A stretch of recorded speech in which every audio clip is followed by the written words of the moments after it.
Election day now less than a week away, and county clerks are asking Utahns to get their ballots in as soon as possible. Now, that's especially true down in southern Utah, where election workers are hoping to avoid some of the issues they saw during this year's primary. Our southern Utah correspondent Cannon Seacrest has more.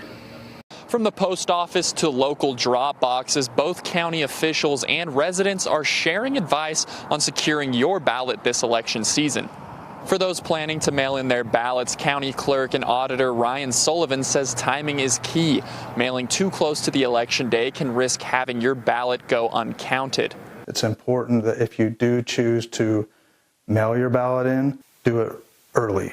And if you're close to election day, I would really try and just find a drop box.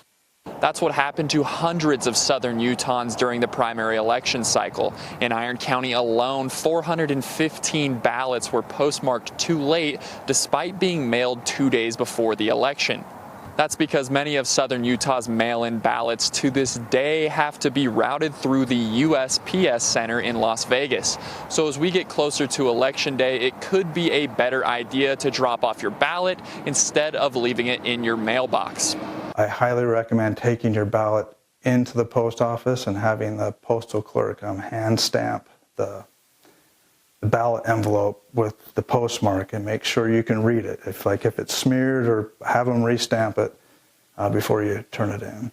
Ryan also urges voters to consider using one of Washington County's 20 drop box locations, which he says provide a safe, reliable option. And neighbor Megan Staley has already made use of one. I wanted to drop it off in person versus mailing it, so I would know for sure that it gets there.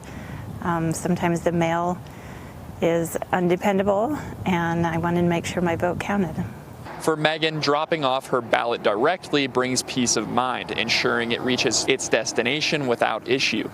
Yeah, that is a worry, thinking that your vote might not count and it might get lost, or someone might not deliver it on time and then your vote doesn't count. And this year we need all of our votes to count, and it's a very important election.